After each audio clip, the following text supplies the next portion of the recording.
Hello, everyone. This is Dwight Refiner's Fire with Real Deal Clips Bahamas. You can now follow me on YouTube, Facebook, and TikTok at Real Deal Clips Bahamas. This series is called The Barbershop. In the barbershop, men don't pull their punches. There will be exchange of words, and you could potentially get your feelings hurt.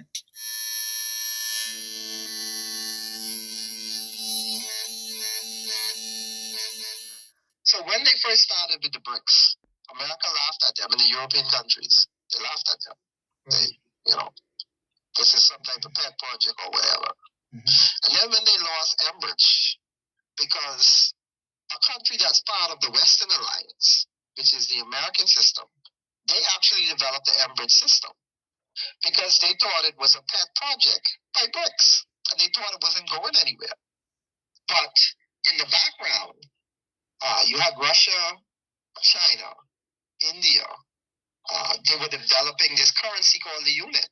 When they developed the system, it wasn't a threat to the United States because none of the other countries would adopt the Chinese currency or the Russian currency or the Indian currency, because you would just be trading one enemy for another one. Because if you use the yuan as the principal transaction currency in the new Enbridge system, the Chinese will have control of the system.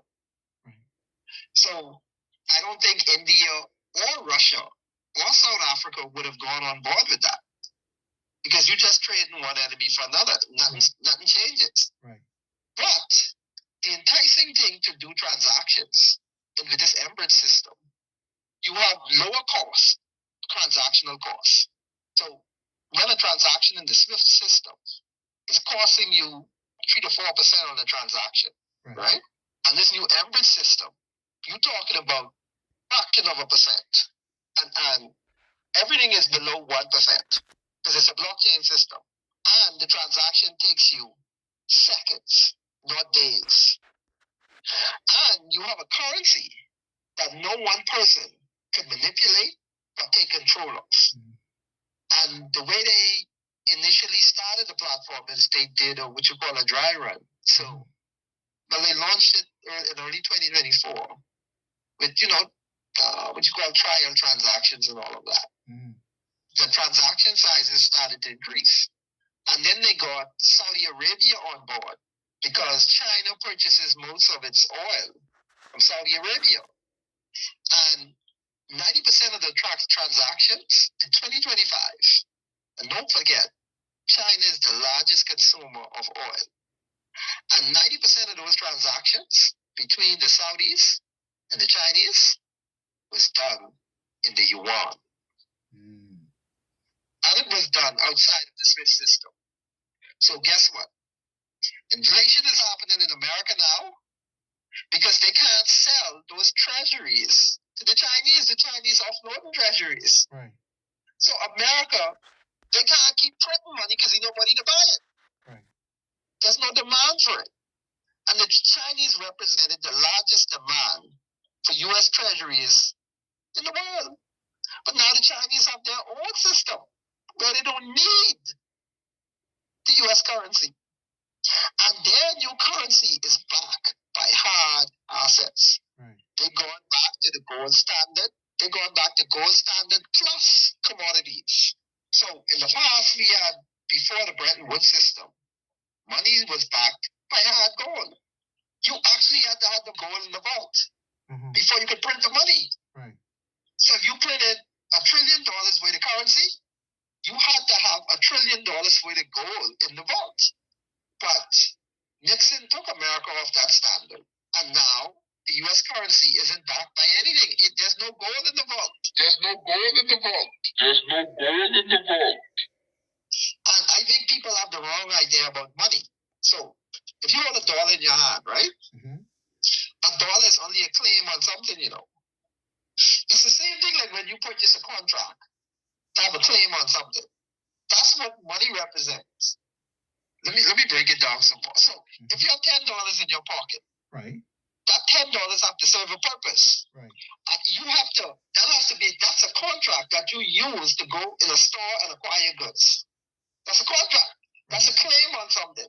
It's not an outright claim because it's a medium, but it functions as a contract, and that contract has a claim on something. So when you actually hold, in this case, American currency, that's a claim on goods and services, because that's what most of retail America engages in. Either they want to experience something or they want to purchase something. When you have money, it's actually a claim on something because you have to use it for something. If you have money and you don't use it in a transactional sense, it makes more sense to hold hard assets like gold. Yeah, because the gold ain't gonna lose its value, but that dollar, if you just hold on that dollar and invest in it, it's gonna depreciate. And you don't have to do nothing with gold for it to appreciate. You don't need no manager, or you don't need none of that. Right. All you need to do is hold the hard gold. And if you have that gold, when the price go up, you could go in and collect the cash off it. If you hold in the contract in your hand, which is the actual note, which is a claim on goods and services, what has happened is the price has gone up. Like I was telling somebody the other day, I remember when you could buy it's a medium size of mayonnaise. And I think somebody was posting it in some of the WhatsApp groups to show you at one point mayonnaise was, I think it was $11.99 or something. I'm wrong, man. It was something at 11. Right. I think it's come back down to $9 plus. Right. But in the early 2000s, that same jar of mayonnaise cost you $3 and something cents. Right. So if you're paying $11 for it now, you're talking of 300+% inflation in 10 years plus. Wow. You need more money to get the same thing. So in the past you needed $4, now you need $11. And if your $4 hasn't reached the point of $11, you make it less money. That's what you call inflation. Now to my listening audience, now you understand why God have this man where he have him. Because if your memory and my memory serves to be correct, in the Citizen Sovereign Wealth Fund, there's an aspect of where we talk about engineering the Bahamian dollar, where we talk about taking the dollar and tying it to precious metals like gold and silver, also tying it to our carbon credits and our natural resources so that our dollar can be strong. Remember, he also talked about when people wanted to purchase our carbon credits, they would have to purchase it in Bahamian dollars, which would put a demand on the Bahamian dollar and strengthen it. Don't you remember him also saying that? Because our currency would be engineered, it would be the equivalent of 8-1 American dollars. Financial engineering of the currency.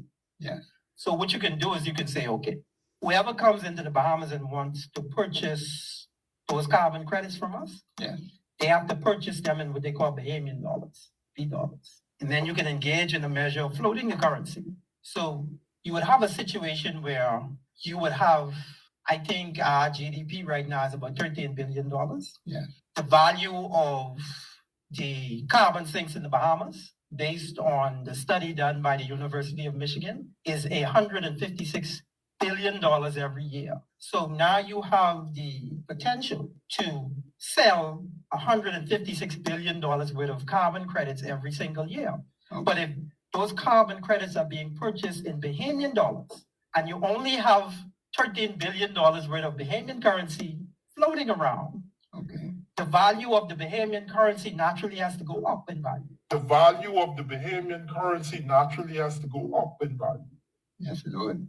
And this is reasonable. These are very conservative numbers, where you can create a situation through financial engineering where the Bahamian dollar can actually be valued 8-1 against the American dollar. So what that means is that for every one Bahamian dollar, you can get 8 American dollars. American dollars. So imagine a situation where you had on your bank account $1,000. You would actually have $8,000 worth of spending power. Spending power, yes. So these are the type of initiatives in terms of financial engineering of the currency that we have to consider moving forward. Yes. In terms of that shift away from what we call political independence, Yes. and now start to indoctrinate our minds into a system of financial independence,